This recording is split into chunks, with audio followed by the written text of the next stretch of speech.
ഇന്ന് ഞാൻ തമ്പലീനയുടെ കഥയാണ് പറയാൻ പോകുന്നത്. പണ്ട് ഒരു ഗ്രാമത്തിൽ ഒരു പാവപ്പെട്ട സ്ത്രീ ഉണ്ടായിരുന്നു. അവർക്ക് ഒരു ചെറിയ കുഞ്ഞിനെ വളർത്തണം എന്ന വലിയ ആഗ്രഹം തോന്നി. പക്ഷേ ഒരു കുഞ്ഞിനെ എവിടുന്ന് കിട്ടും അവൾക്കറിയില്ല. അവരതുകൊണ്ട് ഒരു ഭൂതത്തിനടുത്തെത്തി. ഭൂതത്തിനോട് പറഞ്ഞു, ഭൂതമേ, എനിക്ക് വളർത്താനൊരു കുഞ്ഞിനെ വേണം, എനിക്കൊരു കുഞ്ഞിനെ വളർത്താൻ വലിയ കൊതിയാണ്. ഭൂതം പറഞ്ഞു, അതൊരു നിസ്സാര കാര്യമല്ലേ, ഞാൻ നിന്നെ സഹായിക്കാം. നിനക്ക് ഞാനൊരു ബാർലി തരാം, നീ ഇതുകൊണ്ട് കുഴിച്ചിട്. അങ്ങനെ ഈ സ്ത്രീ ഈ ബാർലി അരി വാങ്ങിക്കൊണ്ട് പോയി. പകരമായിട്ട് ഭൂതത്തിന് അവർ കുറച്ച് പണവും കൊടുത്തു. അവർ വീട്ടിൽ കൊണ്ടുവന്നൊരു പൂച്ചട്ടിക്കകത്ത് ഈ ബാർലി കുഴിച്ചിട്ടു. പിറ്റേന്ന് തന്നെ ബാർലി മുളച്ചു വന്നു. മുളച്ചു വന്നപ്പോൾ തന്നെ ആ ചെടിയുടെ അറ്റത്ത് ഒരു പൂമൊട്ടുണ്ട്, ഭംഗിയുള്ള ഒരു പൂമൊട്ട്. ആ സ്ത്രീക്ക് വലിയ അത്ഭുതമായി, സന്തോഷവുമായി. അവർ പൂ വിരിയാൻ കാത്തിരുന്നു തുടങ്ങി. പിറ്റേന്ന് തന്നെ പൂ വിരിയുമെന്നാണ് ആ സ്ത്രീ വിചാരിച്ചത്. പക്ഷേ പിറ്റേന്ന് രാവിലെ നോക്കുമ്പോൾ പൂ വിരിഞ്ഞിട്ടില്ല. ഇതളുകൾ ചുരുണ്ട് തന്നെ ഇരിക്കുന്നു. പക്ഷെ നല്ല ഭംഗിയുണ്ട് കാണാൻ.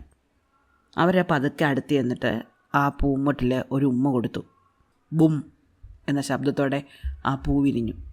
നോക്കുമ്പോൾ ഒരു ട്യൂലിപ്പാണ് ഉണ്ടായിരിക്കുന്നത്. ട്യൂലിപ്പിൻ്റെ ഒരു പൂവ്. പൂവിന് നടുക്ക് പച്ച കുഷ്യൻ പോലെ ഒരു ഭാഗമുണ്ടായിരുന്നു. അവിടെ ചെറിയൊരു കുഞ്ഞിരിക്കുന്നു, നല്ല ഭംഗിയുള്ള ഒരു പെൺകുഞ്ഞ്. ആ സ്ത്രീ ആ കുഞ്ഞിനെ എടുത്തു. അതിന് അവരുടെ തള്ളവിരലിനോളമേ വലിപ്പമുണ്ടായിരുന്നുള്ളൂ. അതുകൊണ്ട് അവർ ആ കുഞ്ഞിനെ തമ്പലീന എന്ന് വിളിച്ചു. അവർ വാൽനട്ടിൻ്റെ ഒരു തോടെടുത്ത് നന്നായിട്ട് പോളിഷ് ചെയ്തിട്ട് ആ കുഞ്ഞിനെ അതിനകത്ത് കിടത്തി. വെറുതെ കിടത്തല്ല, അതിനകത്ത് വയലറ്റ് പൂവിതളുകൾ നിറച്ചിട്ട് അതിന് മുകളിലാണ് കുട്ടിയെ കിടത്തിയത്. അവളെ പുതപ്പിച്ചത് റോസാപ്പൂവിൻ്റെ ഇതളുകൾ കൊണ്ടായിരുന്നു. രാത്രിയിൽ അവൾ അങ്ങനെ കിടന്നാണ് ഉറങ്ങുന്നത്. വാൽനട്ടിൻ്റെ തോടിനകത്ത് വയലറ്റ് പൂവിതളുകൾക്ക് മുകളിൽ റോസാപ്പൂവിൻ്റെ ഇതൾ പുതച്ചുകൊണ്ട് അവൾ കിടന്നുറങ്ങും. അമ്മയ്ക്ക് പകൽ സമയത്ത് പോലും പുറത്തു പോകാൻ പേടി, കുഞ്ഞിനെ ആരെങ്കിലും കൊണ്ടുപോയാലോ. അതുകൊണ്ട് ഒരു മേശപ്പുറത്ത് ഒരു ചെറിയ പ്ലേറ്റ് വെക്കും. ആ പ്ലേറ്റിന് ചുറ്റും പൂക്കുലകൾ വിതറും. എന്നിട്ട് ആ പാത്രത്തിൽ വെള്ളം നിറയ്ക്കും. ആ വെള്ളത്തിന് മുകളിൽ ട്യൂലിപ്പിൻ്റെ ഇതളുകൾ ഒഴുക്കി വിടും. അങ്ങനെ ഒഴുകുന്ന ഒരു ഇതളിനകത്ത് തൻ്റെ കൊച്ചു തമ്പലീനയെ അവരിരുത്തും. കുതിര രോമങ്ങൾ തുഴയാക്കി തമ്പലീന ആ പാത്രത്തിലൊക്കെ തുഴഞ്ഞു നടക്കും. അങ്ങനെ കളിക്കുന്നത് അവൾക്ക് വലിയ ഇഷ്ടമായിരുന്നു. മാത്രമല്ല, അവൾ നന്നായിട്ട് പാടുകയും ചെയ്യും. അവളുടെ സ്വരം നല്ല മധുരമായ സ്വരമായിരുന്നു. അങ്ങനെ ഇരിക്കെ ഒരിക്കൽ തമ്പലീനയുടെ അമ്മ തമ്പലീനയെ ഇങ്ങനെ പാത്രത്തിനകത്ത് ട്യൂലിപ്പ് ഇതളിനകത്ത് ഒഴുകി നടന്ന് കളിക്കാൻ വിട്ടിട്ട് എന്തോ ജോലി ചെയ്യാൻ വേണ്ടി പുറത്തേക്ക് പോയി. ആ സമയത്ത് ജനൽ തുറന്നിട്ടിരിക്കുകയായിരുന്നു. ഈ പാത്രത്തിൽ കുറേ നേരം തുഴഞ്ഞു നടന്നു കഴിഞ്ഞപ്പോൾ തമ്പലീനയ്ക്ക് ഉറക്കം വന്നു. അവൾ ഉറങ്ങാം എന്ന് കരുതി പാത്രത്തിൽ നിന്ന് പുറത്തിറങ്ങി വാൽനട്ട് തൊട്ടിലിനകത്ത് വയലറ്റ് പൂക്കൾ കിടക്കയിലേക്ക് പോയി കിടന്നു. ഒരു റോസാപ്പൂവിൻ്റെ ഇതിലെടുത്ത് നന്നായിട്ട് പുതച്ചു. ആ ജനലിലൂടെ ഒരു ചൊറിയൻ തവള അകത്തേക്ക് ചാടി വന്നു. വാൽനട്ട് തോടിനകത്ത് കിടന്നുറങ്ങുന്നു ഒരു സുന്ദരി പെണ്ണ്. ആഹാ, എൻ്റെ മകന് പറ്റിയ പെണ്ണ് തന്നെ എന്ന് ചൊരുത്തവള വിചാരിച്ചു. തമ്പലീന ഉണർന്നിരുന്നില്ല. ആ വാൽനട്ട് തോടോടെ അവളെ പൊക്കിയെടുത്തുകൊണ്ട് ചൊരുത്തവള ജനലിൻ്റെ പുറത്തേക്ക് ചാടി പൂന്തോട്ടത്തിലെത്തി. പൂന്തോട്ടത്തിൻ്റെ അരികിൽ ഒരു അരുവി ഉണ്ടായിരുന്നു. ആ അരുവിയും കടന്ന് ചെളി നിറഞ്ഞ ഒരു തീരത്തെത്തി. അവിടെയാണ് തവളയും മകനും താമസിച്ചിരുന്നത്. തവളയുടെ മകന് ക്രോക്ക് ക്രോക്ക് ക്രോക്ക് എന്ന് കരയാനല്ലാതെ മറ്റൊന്നും അറിയുകയില്ല. അമ്മ തവള മകനൊരു വധുവിനെയും കൊണ്ട് ചെന്നപ്പോൾ മകൻ ക്രോക്ക് ക്രോക്ക് ക്രോക്ക് എന്ന് കരയാൻ തുടങ്ങി. അപ്പോൾ അമ്മ പറഞ്ഞു, മോനെ നീ മിണ്ടരുത്, ഇപ്പോൾ നീ മിണ്ടാൻ തുടങ്ങിയാലേ ഇവൾ കരയാൻ തുടങ്ങും. അവൾ ഉറക്കമുണർന്നുടനെ നിന്നെ കണ്ടാൽ ചിലപ്പോൾ പേടിക്കുകയും ചെയ്യും. അതുകൊണ്ട് നീ സമാധാനത്തോടെ ഇരിക്കണം. തൽക്കാലം ഇവളെ നമുക്ക് അരുവിയിൽ ഒരു ആമ്പലിൻ്റെ ഇലയിൽ കൊണ്ടുപോയി ഇരുത്താം. അവിടെ നിന്നാകുമ്പോൾ അവൾക്ക് നീന്തി എങ്ങോട്ടും പോകാൻ പറ്റില്ല. അവൾ അവിടെ കിടന്ന് ഉറങ്ങുമ്പോഴേക്കും ഞാൻ നിങ്ങൾക്ക് താമസിക്കാൻ നല്ലൊരു മുറി ഉണ്ടാക്കട്ടെ. ഇതും പറഞ്ഞുകൊണ്ട് അമ്മ തവള തമ്പലീനയെ ഒരു ആമ്പലിൻ്റെ ഇലയിൽ കൊണ്ടുപോയി ഇരുത്തി. എന്നിട്ട് മകനും മരുമകൾക്കും താമസിക്കാൻ വേണ്ടി ചെളിയിൽ ഒരു വീട് പണിയാൻ തുടങ്ങി. കുറേ നേരം കഴിഞ്ഞപ്പോൾ തമ്പലീന ഉണർന്നപ്പോൾ ചുറ്റും വെള്ളം, കളകള ശബ്ദത്തോടെ ഒഴുകുന്ന വെള്ളം ഒഴുകുന്ന അനുസരിച്ചിട്ട് ആമ്പലിൻ്റെ ഇല പതുക്കെ അനങ്ങുന്നുണ്ട്. തമ്പലീന ഇലയുടെ അരികിൽ ചെന്ന് വെള്ളത്തിലേക്ക് നോക്കി. വെള്ളത്തിനടിയിൽ മീനുകൾ നീന്തി നടക്കുന്ന അവൾ കണ്ടു. അവൾ ഇത്തരം കാഴ്ചകളൊക്കെ ആദ്യമായിട്ട് കാണുകയായിരുന്നു. അവളുടെ വീടിൻ്റെ പുറത്തേക്ക് പോലും അവൾ നേരത്തെ ഇറങ്ങിയിട്ടില്ല. ഈ സമയത്ത് തവളയമ്മയാണെങ്കിൽ ചെളിയിൽ ഒരു വീടുണ്ടാക്കി. ആ വീടിൻ്റെ ഭിത്തിയിലൊക്കെ ആമ്പലിൻ്റെ ഇലകളും പൂക്കളും ഒക്കെ കൊണ്ടുവന്ന് വെച്ച് ഭംഗിയാക്കി. മണമുള്ള പൂക്കൾ കൊണ്ടുവന്ന് മുറിക്കകം നല്ല സുഗന്ധപൂരിതമാക്കി. എന്നിട്ട് മകനെയും കൂട്ടി തമ്പലീനയുടെ അടുത്തേക്ക് വന്നു. തമ്പലീനയുടെ അടുത്തെത്തിയിട്ട് രണ്ടുപേരുടെ ആമ്പലിൻ്റെ ഇലയിലേക്ക് കയറിയിരുന്നു. എന്നിട്ട് അമ്മ തവള പറഞ്ഞു, "ദാ നോക്കൂ, ഇതെൻ്റെ മകനാണ്. നിനക്ക് ഇവൻ പറ്റിയൊരു വരനായിരിക്കും. എൻ്റെ മകൻ്റെ കൂടെയുള്ള നിൻ്റെ ജീവിതം സുഖകരമായിരിക്കും." അമ്മ പറഞ്ഞതിന് പിന്നാലെ മകനാണെങ്കിൽ ക്രോക്ക് ക്രോക്ക് ക്രോക്ക് എന്ന് ശരിവെച്ച് തല കുലുക്കി. തമ്പലീന പേടിച്ച് വിറച്ചുപോയി. അവൾ അവിടെ ഇരുന്ന് കരയാൻ തുടങ്ങി. അപ്പോൾ അമ്മ തവള പറഞ്ഞു, "ഞാൻ ആദ്യം കൊണ്ടുപോയി നിൻ്റെ കിടക്ക ആ മുറിയിൽ വെക്കാം, അതിന് ശേഷം നിന്നെ വന്ന് കൊണ്ടുപോകാം." അമ്മയും മകനും കൂടി തമ്പലീന കിടന്നിരുന്ന പോളിഷ് ചെയ്ത വാൾനട്ടിൻ്റെ തോടെടുത്തുകൊണ്ട് വീട്ടിലേക്ക് പോയി. ഉടൻ തന്നെ അവർ തിരിച്ചു വരുമെന്ന് തമ്പലീനയ്ക്ക് അറിയാം. അടുത്തത് തന്നെയാണ് അങ്ങോട്ടേക്ക് കൊണ്ടുപോകാൻ പോകുന്നത്. എന്ത് ചെയ്യണമെന്നറിയാതെ തമ്പലീന അവിടെ നിന്ന് ഉറക്കെ കരയാൻ തുടങ്ങി. മറ്റാരും അവളുടെ കരച്ചിൽ കേട്ടില്ലെങ്കിലും വെള്ളത്തിനടിയിലെ മീനുകൾ കേട്ടു. മീനുകൾക്ക് സങ്കടം വന്നു. അപ്പോൾ മീനുകൾ വിചാരിച്ചു, ഈ ആമ്പലിലയുടെ തണ്ടങ്ങ് മുറിച്ച് കളയാം. തമ്പലീന ഒഴുകി ഒഴുകി എവിടെയെങ്കിലും പോയി കരക്കടിഞ്ഞ് രക്ഷപ്പെടട്ടെ. അവരെല്ലാവരും കൂടി ചേർന്ന് ആ ആമ്പലിൻ്റെ തണ്ട് കടിച്ചു മുറിച്ചു. തമ്പലീന ഇലയ്ക്ക് മുകളിലിരുന്ന് വെള്ളത്തിലൂടെ ഒഴുകി ഒഴുകി ദൂരേക്ക് പോകാൻ തുടങ്ങി. അരുവി മുന്നോട്ട് ഒഴുകുന്ന അനുസരിച്ച് തമ്പലീനയെ മുന്നോട്ട് പോയിക്കൊണ്ടിരുന്നു. കരയിലിരുന്ന കുരുവികൾ തമ്പലീനയെ കണ്ട് പാട്ടുപാടി. എന്ത് സുന്ദരിയായ കുഞ്ഞിപ്പെണ്ണ് എന്നൊരത്ഭുതം കൊണ്ടു. അരുവിയുടെ ഒഴുക്കിന് വേഗത കുറവായിരുന്നു. അതുകൊണ്ട് തന്നെ തമ്പലീന വളരെ പതുക്കെയാണ് ഒഴുകിക്കൊണ്ടിരുന്നത്. എന്തായാലും തവളയുടെ അടുത്ത് നിന്ന് അവൾ ഒഴുകി ഒഴുകി കുറേ ദൂരെ എത്തി. അപ്പോൾ ഭംഗിയുള്ള ഒരു ചിത്രശലഭം വന്നു. ചിത്രശലഭം വന്ന് തമ്പലീനയ്ക്ക് ചുറ്റും വട്ടമിട്ട് പറന്നു. തമ്പലീനയ്ക്ക് ചിത്രശലഭത്തിനെ ഇഷ്ടപ്പെട്ടു. അവൾ ചിത്രശലഭത്തിൻ്റെ ദേഹത്ത് തൻ്റെ മുടിയിൽ കെട്ടിയിരുന്ന റിബൺ അഴിച്ച് ചെറിയൊരു കെട്ട് കെട്ടി. മറ്റേ അറ്റം താനിരുന്നിരുന്ന ആമ്പലിൻ്റെ ഇലയിലും കെട്ടിയിട്ടു. അപ്പോൾ ശലഭം പറക്കുന്നതനുസരിച്ചിട്ട് ഇലയും വേഗത്തിൽ മുന്നോട്ട് പോകാൻ തുടങ്ങി. തമ്പലീന സന്തോഷത്തോടെ ആ പച്ചിലയിൽ എഴുന്നേറ്റ് നിന്നു. ആ സമയത്താണ് ഒരു വണ്ട് ആ വഴി വന്നത്. ഒരു കറുകറുത്ത വണ്ട്. കറുകറുത്ത വണ്ട് നോക്കുമ്പോൾ ഒരു സുന്ദരി പെണ്ണ് ഒരു ചിത്രശലഭം വലിച്ചുകൊണ്ട് പോകുന്ന ഇലയിലിരുന്ന് ഒഴുകി ഒഴുകി പോകുന്നു. വണ്ടിന് അവളെ കണ്ടപ്പോൾ ഇഷ്ടപ്പെട്ടു. വണ്ട് പറന്ന് താഴേക്ക് വന്ന് അവളെ പൊക്കി എടുത്തുകൊണ്ട് അങ്ങ് പോയി. എന്നിട്ട് അവളെ ഒരു വലിയ ഇലയിൽ കൊണ്ടുപോയി ഇരുത്തി. അവൾക്ക് കുടിക്കാൻ കുറച്ച് തേനും കൊടുത്തു. തമ്പലീന കുറേ നേരമായിട്ട് ഭക്ഷണം കഴിക്കാതിരിക്കുകയായിരുന്നു. അരുവിയിൽ ഒഴുകി പോകുമ്പോൾ നല്ല വെയിലുണ്ടായിരുന്നു. വെയിൽ കൊണ്ടിട്ട് അവൾ ക്ഷീണിച്ചിരുന്നു. വിശപ്പും ഉണ്ടായിരുന്നു. അതുകൊണ്ട് തേൻ കിട്ടിയപ്പോൾ അവൾക്ക് വലിയ സന്തോഷമായി. വണ്ട് പറഞ്ഞു, "നിന്നെ കാണാൻ നല്ല ഭംഗിയുണ്ട്. എൻ്റെ കൂട്ടരിങ്ങി വരട്ടെ, എല്ലാവർക്കും നിന്നെ വളരെയധികം ഇഷ്ടപ്പെടും." അവരിങ്ങനെ പറഞ്ഞുകൊണ്ടിരിക്കുമ്പോഴേ ദാ വരുന്നു വണ്ടിൻ്റെ അമ്മയും അച്ഛനും സഹോദരങ്ങളും ബന്ധുക്കളും എല്ലാം കൂടി. എല്ലാവരും കൂടെ മൂളി മൂളി മൂളി തമ്പലീനയ്ക്ക് ചുറ്റും പറന്നാടുന്നു. വണ്ടിൻ്റെ അമ്മ പറഞ്ഞു, "അയ്യേ, ഇതെന്ത് ജീവിയാണ്? ഇതിന് 2 കാലുകളേ ഉള്ളൂ. നമുക്കൊക്കെ 6 കാലുകളുണ്ട്. കഷ്ടം, ഈ 2 കാലും കൊണ്ട് ഇവളെങ്ങനെ ജീവിക്കും?" അപ്പോൾ അച്ഛമ്മണ്ട് പറഞ്ഞു, "അയ്യയ്യേ, എന്ത് വൃത്തികേടായി പെണ്ണിനെ കാണാൻ. ഒരു ഭംഗിയില്ല. നീ ഇവളെ വല്ല അഴുക്കിൽ നിന്ന് നുള്ളി എടുത്തുകൊണ്ട് വന്നതായിരിക്കും. ഇവളെ കണ്ടിട്ട് ഒരു മനുഷ്യക്കുട്ടിയെപ്പോലുണ്ട്. എന്ത് വൃത്തികേട്." പെൺവണ്ടുകളെല്ലാം ഇതേ അഭിപ്രായം പങ്കിട്ടു. തമ്പലീനെ എടുത്തുകൊണ്ട് വന്ന വണ്ടിനറിയാം ഇവളൊരു സുന്ദരിയാണെന്ന്. പക്ഷേ തൻ്റെ കൂട്ടരോട് അത് പറഞ്ഞ് മനസ്സിലാക്കി കൊടുക്കാൻ വണ്ടിന് പറ്റിയില്ല. അതുകൊണ്ട് തന്നെ വണ്ട് അവളെ എടുത്തുകൊണ്ട് താഴേക്ക് പറന്നു ചെന്ന് ഒരു ഡെയ്സി ചെടിയിൽ ഉപേക്ഷിച്ചിട്ട് അവിടെ നിന്ന് പറന്നുപോയി. തമ്പലീന വീണ്ടും അവിടെ നിന്ന് കരയാൻ തുടങ്ങി.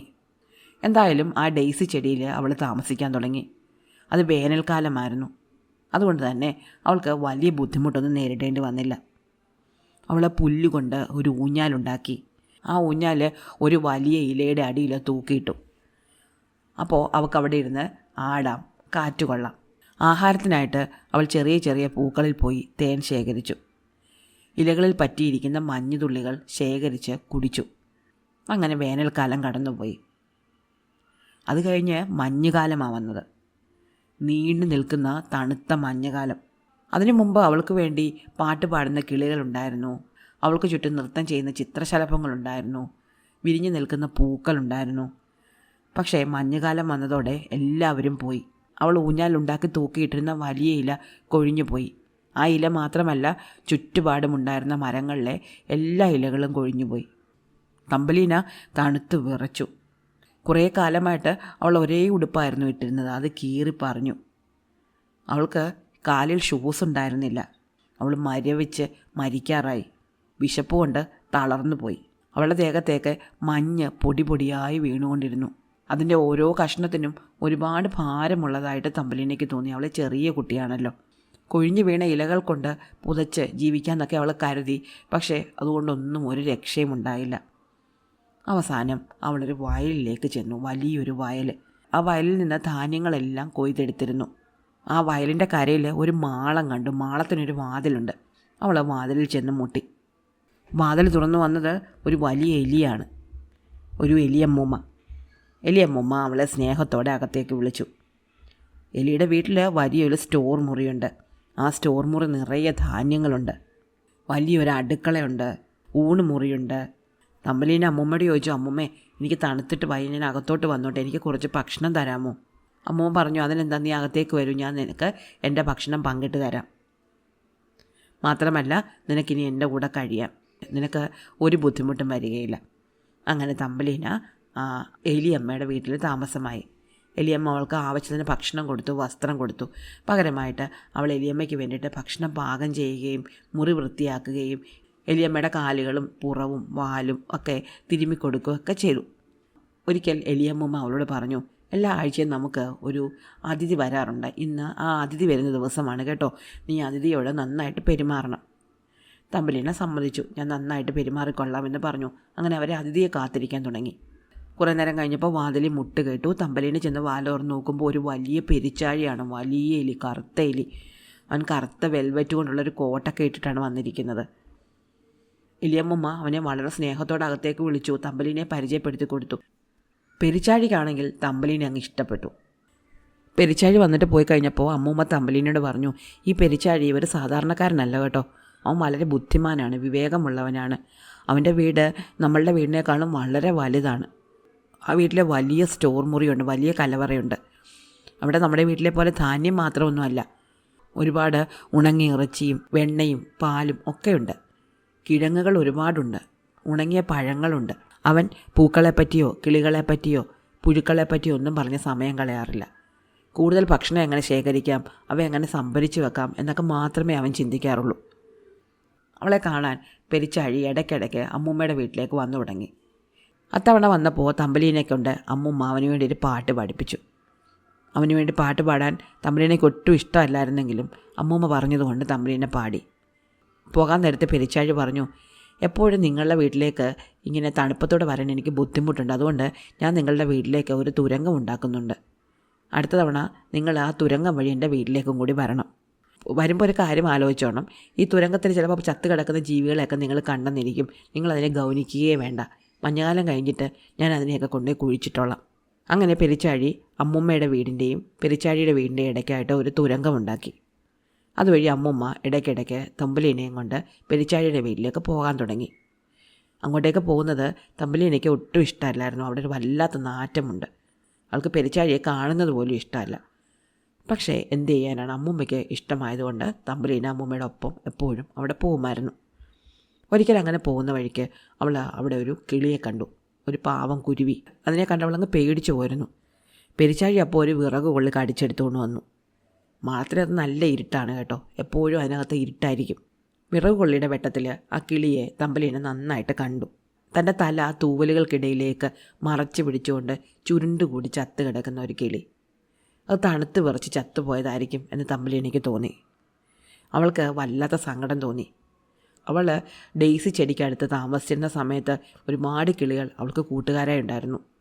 അവരെല്ലാം അവളപ്പോൾ ഓർത്തു. അവർ എത്ര മനോഹരമായിട്ടാണ് പാട്ട് പാടിയിരുന്നത് എന്ന് തമ്പലീന ഓർത്തു. അവരെത്ര മനോഹരമായിട്ടാണ് പൂക്കളിൽ നിന്ന് പൂക്കളിലേക്ക് പറന്നു പോയിക്കൊണ്ടിരുന്നതെന്നും പൂക്കളിൽ നിന്ന് തേൻ നുകർന്നിരുന്നതെന്നും ഒക്കെ തമ്പലീന ഓർത്തു.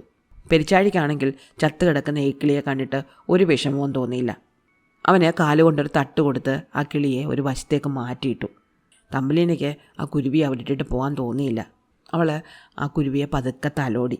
ഒരു പക്ഷേ വേനൽക്കാലത്ത് എനിക്ക് പാട്ട് പാടി തന്നിട്ടുള്ള ഒരു കുരുവി തന്നെ ആയിരിക്കണം ഇത് എന്നവൾക്ക് തോന്നി. അപ്പോഴേക്കും അമ്മൂമ്മയും പെരിച്ചാഴിയും കുറേ ദൂരെ എത്തിയിരുന്നു. അവരവിടെ നിന്നുകൊണ്ട് തമ്പലീനെ വിളിച്ചു. അപ്പോൾ പിന്നെ അവൾ അവരുടെ പിന്നാലെ അങ്ങ് പോയി. അന്ന് രാത്രി കിടന്നിട്ട് തമ്പലീനയ്ക്ക് ഉറക്കം വന്നതേയില്ല. ആ പാവം കിളി അവൾ ഓർത്തു. തണുത്ത് വിറച്ച് ചത്തുപോയ പാവം കിളി. അവൾ ഉറക്കം വരാഞ്ഞതിനാൽ എഴുന്നേറ്റ് പതുക്കെ ആ കിളിയുടെ അടുത്ത് നോക്കി. അതപ്പോഴും അങ്ങനെ തന്നെ കിടക്കുകയായിരുന്നു. അവൾ വാതിൽ തുറന്ന് പുറത്തിറങ്ങി വയലിലേക്ക് പോയി അവിടുന്ന് കുറച്ച് വൈക്കോൽ എടുത്തുകൊണ്ട് വന്നു. ചത്ത് കിടന്നിരുന്ന ആ കുരുവിക്ക് ചുറ്റും ആ വൈക്കോൽ കൊണ്ട് അവളൊരു മൂടിയുണ്ടാക്കി. ഒരു പക്ഷേ അതിൻ്റെ ഉള്ളിൽ ഇത്തിരി ജീവനുണ്ടെങ്കിലോ. അതിനുശേഷം അവൾ ഒരു കമ്പ് എടുത്തുകൊണ്ട് വന്ന് ആ കിളിയുടെ അടിയിലൂടെ ആ കമ്പ് കയറ്റി വളരെ ബുദ്ധിമുട്ടി കിളിയെ പതുക്കെ പൊക്കി ആ വൈക്കോലിന് മുകളിലേക്ക് കിടത്താൻ നോക്കി. കുറേ നേരത്തെ ശ്രമം വേണ്ടി വന്നു. കിളിക്ക് നല്ല ഭാരമുണ്ടായിരുന്നു. എന്തായാലും വളരെ ബുദ്ധിമുട്ടി അവൾ ആ കിളിയെ പൊക്കിയെടുത്ത് വൈക്കോലിൻ്റെ മേലെ കിടത്തി. എന്നിട്ട് അവൾ ആ കിളിയുടെ നെഞ്ചിലേക്ക് തല ചായച്ചു വെച്ചു. അപ്പോൾ അവൾ ഞെട്ടിപ്പോയി. ചെറുതായിട്ട് അതിൻ്റെ ഹൃദയം മിടിക്കുന്നുണ്ടായിരുന്നു. അതിന് ജീവനുണ്ടായിരുന്നു. തണുപ്പ് കാലമാകുമ്പോൾ മിക്കവാറും എല്ലാ പക്ഷികളും ചൂടുള്ള സ്ഥലത്തേക്ക് പറന്നു പോകും. ഈ കിളി എന്തെങ്കിലും കാരണത്താൽ പറന്നു പോകാൻ പറ്റാതായ ഒരു കിളിയായിരിക്കണം എന്ന് തമ്പലിനിക്ക് തോന്നി. തണുത്ത് വിറച്ച് മരണപ്രായമായതാണ്. എങ്ങനെയോ അത് ഈ തുരങ്കത്തിനുള്ളിൽ വീണു പോയതാണ്. തമ്പലിനെ അപേക്ഷിച്ച് പക്ഷി വളരെ വലുതായിരുന്നു. എന്നിട്ടും അവൾ ധൈര്യം സംഭരിച്ച് കുറേ കമ്പിളി തുണികൾ കൊണ്ടുവന്ന് ഒരു വിധത്തിൽ ആ കുരുവിയെ പൊതിപ്പിച്ചു. അവളെ കൊണ്ടാവും വിധം അതിൻ്റെ കാലുകളിൽ ചൂട് പിടിപ്പിച്ചു. അവളെ കൊണ്ടാവും വിധമെല്ലാം അവൾ ആ കുരുവിയെ പരിചരിച്ചു. പതുക്കെ പതുക്കെ അവന് ജീവൻ വെച്ച് വന്നു. അവൻ ക്ഷീണിതനായിരുന്നു. എന്നാലും അവൻ കണ്ണു തുറന്നു. തനിക്ക് കിട്ടുന്ന ഭക്ഷണത്തിൻ്റെ ഒരു പങ്ക് അവൾ ആ കുരുവിക്ക് കൊണ്ടുവന്ന് കൊടുത്തു. കുരുവിക്ക് തണുപ്പ് തട്ടാതിരിക്കാൻ അവൾ ആവുന്നത്ര ശ്രമിച്ചു. പൂവിൻ്റെ ഇതളുകളിൽ കുറേശ്ശെ വെള്ളം കൊണ്ടുവന്ന് അവൾ ആ കുരുവിയെ കുടിപ്പിച്ചു. കുരുവി അവളോട് നന്ദി പറഞ്ഞു. അവൻ പറഞ്ഞു, ഞാൻ എൻ്റെ കുടുംബത്തോടൊപ്പം പറന്ന് മറ്റൊരു രാജ്യത്തേക്ക് പോയിക്കൊണ്ടിരിക്കുകയായിരുന്നു. പക്ഷെ അതിനിടയ്ക്ക് എൻ്റെ ചിറകിൽ ഒരു മുള്ള് തറച്ചു. എനിക്ക് പറക്കാൻ പറ്റാതെ വന്നു. മറ്റു കുരുവികളെല്ലാം പറന്നുപോയി. ഞാൻ താഴെ വീണും പോയി. തണുപ്പ് കാരണം ഞാൻ വിറങ്ങലിച്ചു പോയി. എങ്ങനെയാണ് ഈ കുഴിയിലേക്ക് വീണത് എന്നെനിക്ക് ഓർമ്മയില്ല. പക്ഷേ ഞാൻ വിറങ്ങലിച്ച് ചത്തുപോയതിന് നീ ഇല്ലായിരുന്നുവെങ്കിൽ. നീയാണ് എനിക്ക് ജീവൻ തന്നത്. അങ്ങനെ കുരുവി കുറേ കാലം തമ്പലിനെ താമസിക്കുന്ന മാളത്തിനുള്ളിൽ താമസിച്ചു. വസന്തം വന്നു. സൂര്യൻ ഭൂമിയെ ചൂട് പിടിപ്പിച്ചു. കുരുവി പറഞ്ഞു, തമ്പലീന, എനിക്കിനി പറന്നു പോകാറായി. ഞാൻ പൊയ്ക്കോട്ടെ. തമ്പലീന വളരെ വിഷമത്തോടെ കുരുവിയെ പോകാൻ അനുവദിച്ചു. അവൾക്ക് വിഷമമുണ്ടായിരുന്നു. അവൾക്ക് ആകെപ്പാടെയുള്ളൊരു കൂട്ടായിരുന്നു കുരുവി. ചിറക് വിരിച്ച് പറക്കാൻ നേരത്ത് കുരുവി തമ്പലീനയോട് ചോദിച്ചു, നീ എൻ്റെ കൂടെ വരുന്നോ? ഞാൻ വേണമെങ്കിൽ നിന്നെ ദൂരേക്ക് കൊണ്ടുപോകാം. തമ്പലീന പറഞ്ഞു, ഇല്ല, ഞാൻ വരുന്നില്ല. ഈ എലിയമ്മയാണ് തണുപ്പ് കാലത്ത് എനിക്ക് സംരക്ഷണം തന്നത്. തണുപ്പ് മാറിയപ്പോൾ ഞാൻ അവരെ ഉപേക്ഷിച്ച് പോകുന്നത് മര്യാദയല്ല. ഞാനതുകൊണ്ട് ഈ അമ്മുമ്മയുടെ കൂടെ തന്നെ താമസിക്കുകയാണ്. അവരെ പരിചരിച്ചുകൊണ്ട് ഞാനിവിടെ ജീവിച്ചോളാം. അങ്ങനെ എലിയമ്മയുടെ കൂടെ തമ്പലീന താമസിച്ചു. കുരുവി അങ്ങ് പറന്നും പോയി. മഞ്ഞുകാലം കഴിഞ്ഞതോടെ തമ്പലീന ഇടയ്ക്ക് പുറത്തൊക്കെ ഇറങ്ങാൻ തുടങ്ങി. പുറത്ത് വയലിൽ ധാന്യങ്ങളൊക്കെ മുളച്ചു തുടങ്ങി. അവ തമ്പലീനേക്കാളും നീളമുള്ളതായിരുന്നു. അവയെല്ലാം വളർന്നു കഴിഞ്ഞപ്പോൾ തമ്പലീനയ്ക്ക് കാട്ടിലൂടെ പോകുന്നത് പോലെ തോന്നാറുണ്ടായിരുന്നു. അപ്പോൾ ഒരിക്കൽ അമ്മയിൽ പറഞ്ഞു, മോളെ, നീ എൻ്റെ മകളെ പോലെയാണ് എനിക്കിപ്പോൾ. നിന്നെ വിവാഹം കഴിപ്പിച്ച് വിടണമെന്ന് എനിക്ക് വലിയ ആഗ്രഹമുണ്ട്. നിനക്ക് പറ്റിയൊരു വരനെയും ഞാൻ കണ്ടുവച്ചിട്ടുണ്ട്. തമ്പലീന അത് ആരാണെന്ന് അറിയാൻ വേണ്ടി ആകാംക്ഷയോടെ എലിയുടെ മുഖത്തേക്ക് നോക്കി. എലിയമ്മ പറഞ്ഞു, അത് മറ്റാരുമല്ല, നമ്മുടെ പെരിച്ചാഴിയാണ്. നമ്മുടെ പെരിച്ചാഴിയേക്കാൾ യോഗ്യനായ ഒരാളെ ഞാൻ കണ്ടിട്ടേ ഇല്ല. രാത്രി മുഴുവൻ പുറത്തു പോയി പണിയെടുക്കുന്ന ഒറ്റ കുഴപ്പമേ ഉള്ളൂ.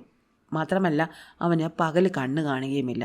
ഈ 2 കുഴപ്പങ്ങൾ ഒഴിച്ചാൽ അവൻ നിനക്ക് അനുരൂപനായ ഒരു വരനായിരിക്കും. തമ്പലീന ഒന്നും മിണ്ടിയില്ല. തനിക്ക് അഭയം തന്ന എലിയമ്മയോട് അവൾ എന്ത് മറുത്ത് പറയാനാണ്? എലിയമ്മ തമ്പലീനയോട് അവൾക്ക് വേണ്ട വിവാഹ വസ്ത്രം തുന്നാൻ പറഞ്ഞു. സഹായത്തിനായിട്ട് 4 ചിലന്തികളെയും കൊടുത്തു. അവരെല്ലാവരും കൂടി ചേർന്ന് മനോഹരമായൊരു വസ്ത്രം തുന്നി ഉണ്ടാക്കാൻ തുടങ്ങി. തമ്പലീനയ്ക്കാണെങ്കിൽ പെരിച്ചാഴി വിവാഹം കഴിക്കുന്ന കാര്യം ഓർക്കുമ്പോൾ വിഷമം സഹിക്കാൻ വയ്യ. അവൾ പുറത്തേക്ക് നോക്കി. പുറത്തെന്ത് പ്രകാശമാണ്, എന്ത് പച്ചപ്പാണ്, എന്തുമാത്രം പൂക്കൾ, എത്രമാത്രം കിളികൾ, എത്രമാത്രം ശലഭങ്ങൾ. പെരിച്ചാഴി വിവാഹം കഴിച്ചാൽ ജീവിതകാലം മുഴുവൻ അവൾ പെരിച്ചാഴിയുടെ മാളത്തിനുള്ളിൽ കഴിയേണ്ടി വരും. അവിടുത്തെ നാറ്റം സഹിക്കേണ്ടി വരും. അവൻ ശേഖരിച്ചുകൊണ്ടിരുന്ന കിഴങ്ങും ധാന്യങ്ങളും തിന്നേണ്ടി വരും. അവൾക്ക് പിന്നീട് ഒരിക്കലും പുറം ലോകത്തേക്ക് പോകാനേ പറ്റുകയില്ല. തമ്പലീന കരയുന്നത് എലിയമ്മ കണ്ടിരുന്നു. എലിയമ്മ പറഞ്ഞു, നീ വെറുതെ ഇരുന്ന് കരയരുത്, എനിക്ക് ദേഷ്യം വരും. എനിക്ക് ദേഷ്യം വന്നാൽ ഞാൻ നിന്നെ കടിച്ചു മുറിക്കും. നിനക്ക് പെരിച്ചാഴിയെപ്പോലെ നല്ലൊരു വരനെ എനിക്ക് കിട്ടാനേ പോകുന്നില്ല. എത്ര നല്ല കോട്ടാണ് അവനുള്ളത്. അവൻ്റെ വീട് എത്ര വലുതാണ്. അവൻ്റെ അടുക്കളയും സ്റ്റോർ മുറിയും ഒക്കെ എത്രമാത്രം മനോഹരമാണ്. അതിനകത്ത് എത്രമാത്രം സാധനങ്ങളുണ്ട്. നീ നിൻ്റെ ഭാഗ്യത്തിന് ദൈവത്തിനോട് നന്ദി പറയുകയാണ് വേണ്ടത്, അല്ലാതെ ഇങ്ങനെ ഇരുന്ന് കരയുകയല്ല. അങ്ങനെ വിവാഹ ദിവസം വന്നെത്തി. ചിലന്തികൾ അവൾക്ക് വേണ്ട വസ്ത്രം നെയ്ത് കഴിഞ്ഞിരുന്നു. പെരിച്ചാഴിയാണെങ്കിൽ തമ്പലീനെ തൻ്റെ മാളത്തിലേക്ക് കൂട്ടിക്കൊണ്ട് പോകാൻ വേണ്ടിയിട്ട് എലിയമ്മയുടെ വീട്ടിലേക്കെത്തി. താനിനി എക്കാലവും തണുത്തുറഞ്ഞ ഇരുണ്ട മാളത്തിൽ കഴിയണം എന്നോർത്ത തമ്പലീന സൂര്യനോട് യാത്ര പറയാൻ വേണ്ടിയിട്ട് മാളത്തിന് പുറത്തിറങ്ങി. അവൾ സൂര്യന് നേരെ കൈ നീട്ടി. അവിടെ വിടർന്നു നിന്നിരുന്ന ഒരു ചുവന്ന പൂഞ്ഞെ കെട്ടിപ്പിടിച്ച് അവൾ ഉമ്മ വെച്ചു. എന്നിട്ട് പറഞ്ഞു, ഞാൻ പോയി വരട്ടെ. പെട്ടെന്ന് ചെറുപ്പ് ചെറുപ്പ് ചെറുപ്പ് എന്നൊരു ശബ്ദം. അവൾ തലയ്ക്ക് മുകളിലേക്ക് നോക്കി. താൻ രക്ഷപ്പെടുത്തിയ കുഞ്ഞിക്കുരുവി. അവൾ കരയുന്നു നോക്കി ഒരു മരക്കൊമ്പിലിരിക്കുകയാണ്. കുഞ്ഞിക്കുരുവി പറഞ്ഞു, വേനൽക്കാലം കഴിയാറായി, തണുപ്പ് കാലം ഇപ്പോൾ എത്തും. എനിക്ക് മറ്റൊരു രാജ്യത്തേക്ക് പോകാനുള്ളതാണ്. നീ എൻ്റെ കൂടെ വരികയാണെങ്കിൽ ഞാൻ നിന്നെ അങ്ങോട്ടേക്ക് കൊണ്ടുപോകാം. തമ്പലീനെ സമ്മതിച്ചു. അങ്ങനെ കുഞ്ഞിക്കുരുവി തമ്പലീനെ തൻ്റെ പുറത്തെടുത്തിരുത്തിയിട്ട് പറന്ന് ദൂരേക്ക് പോയി. പെരിച്ചാഴിയിൽ നിന്നും എലിയമ്മയിൽ നിന്നും രക്ഷപ്പെട്ട് തമ്പലീന ആ കുരുവിയുടെ പുറത്ത് ദൂരേക്ക് യാത്ര ചെയ്തു. അവർ പറന്ന് ചൂടുള്ള ഒരു രാജ്യത്തെത്തിച്ചേർന്നു. അവിടെ സൂര്യന് നല്ല പ്രകാശമുണ്ടായിരുന്നു. ആകാശം കുറേ കൂടി മനോഹരമായിരുന്നു. പച്ചയും നീലയും മുന്തിരികൾ വളർന്ന് പടർന്ന് കിടപ്പുണ്ടായിരുന്നു. ചെറുനാരകവും ഓറഞ്ചും ഒക്കെ ഉണ്ടായിരുന്നു. വായുവിന് നല്ല മധുരമുള്ളൊരു മണമുണ്ടായിരുന്നു. വഴിയരികിൽ ഒരുപാട് കുട്ടികൾ കളിക്കുന്ന അവൾ കണ്ടു. കുരുവി വീണ്ടും പറന്ന് ഒരു വലിയ നീല തടാകത്തിനടുത്തെത്തി. ഒരു മരത്തിനടിയിൽ ഒരു പഴയ കൊട്ടാരമുണ്ടായിരുന്നു. വെള്ള മാർബിൾ കൊണ്ട് നിർമ്മിച്ച ഒരു കൊട്ടാരം. അതിൻ്റെ പൊക്കമുള്ള തൂണുകളിൽ മുന്തിരി വള്ളികൾ പടർന്ന് കയറിയിട്ടുണ്ടായിരുന്നു. ആ വള്ളികൾക്കിടയിലെല്ലാം കുരുവിക്കൂടുകൾ. അവയിലെല്ലാം ഒരുപാട് കുരുവികൾ. ഇതാ ഇവിടെയാണ് എൻ്റെ വീട്, കുരുവി അവളോട് പറഞ്ഞു. താഴെ വിരിഞ്ഞു നിൽക്കുന്ന മനോഹരമായ പൂക്കളിൽ ഏതെങ്കിലും ഒന്നിൽ നീ ഇരുന്നോളൂ. തമ്പലീനയ്ക്ക് സന്തോഷമായി. അവൾ തൻ്റെ കുഞ്ഞി കൈകൾ കൊട്ടി തുള്ളിച്ചാടി. മനോഹരമായ ഒരു ചെടിയിൽ കുറേ വെളുത്ത പുഷ്പങ്ങൾ വിരിഞ്ഞു നിൽപ്പുണ്ടായിരുന്നു. ആ ഒരു പൂവിൽ തമ്പലീനെ കൊണ്ടുപോയി കുരുവി ഇരുത്തി. അവൾ നോക്കുമ്പോൾ അത്തരം മറ്റൊരു പൂവിനുള്ളിൽ സുന്ദരനായ ഒരു മനുഷ്യനിരിക്കുന്നു. അവളെപ്പോലെ തന്നെ ഒരു ചെറിയ മനുഷ്യൻ. പക്ഷെ അയാളുടെ തലയിൽ ഒരു കിരീടമുണ്ടായിരുന്നു. അയാൾ പറഞ്ഞു, ഞാൻ ഈ പൂക്കളുടെ രാജാവാണ്. ഞാൻ നിന്നെപ്പോലെ ഒരു പെൺകുട്ടിയെ നോക്കിയിരിക്കുകയായിരുന്നു. അപ്പോഴാണ് നീ കുരുവിപ്പുറത്ത് കയറി ഇങ്ങനെ വരുന്നത് കണ്ടത്. നിനക്ക് പൂക്കളുടെ രാജ്ഞിയായിരിക്കാൻ സമ്മതമാണോ? തമ്പലീന അത്ഭുതപ്പെട്ടു പോയി. അപ്പോഴേക്കും അവളെപ്പോലെയുള്ള തമ്പലീനയുടെ അത്രയും വലിപ്പമുള്ള ഒരുപാട് ചെറിയ മനുഷ്യർ തമ്പലീനെ കാണാൻ കൂട്ടമായി വന്നു തുടങ്ങി. അവിടെ നിന്നിരുന്ന ഓരോ പൂക്കളിൽ നിന്നും ഓരോരുത്തർ വന്നു തുടങ്ങി. പക്ഷെ അവർക്കെല്ലാവർക്കും ചിറകുണ്ടായിരുന്നു. തമ്പലീനയ്ക്ക് മാത്രമേ ചിറകില്ലാത്തതുള്ളൂ. അവരെല്ലാവരും പൂക്കളുടെ ആത്മാക്കളായിരുന്നു. പൂക്കളുടെ രാജ്ഞിയായി തീരാൻ വന്നിരിക്കുന്ന ചിറകില്ലാത്ത തമ്പലീനയെ അവരെല്ലാവരും വളരെ സ്നേഹത്തോടെ കണ്ടു. തമ്പലീന പൂക്കളുടെ രാജാവിനെ വിവാഹം കഴിച്ചു. അവൾ പൂക്കളുടെ രാജ്ഞിയായി തീർന്നു. പിന്നീട് അവൾക്ക് 2 ചിറകുകൾ മുളച്ചു വരികയും ചെയ്തു. ആ മനോഹരമായ രാജ്യത്ത് വെളുത്ത പൂക്കളുടെ ഉള്ളിൽ അവർ സന്തോഷമായിട്ട് ജീവിച്ചു. ഇഷ്ടമായോ തമ്പലീനയുടെ കഥ? അടുത്ത കഥ അടുത്ത ദിവസം.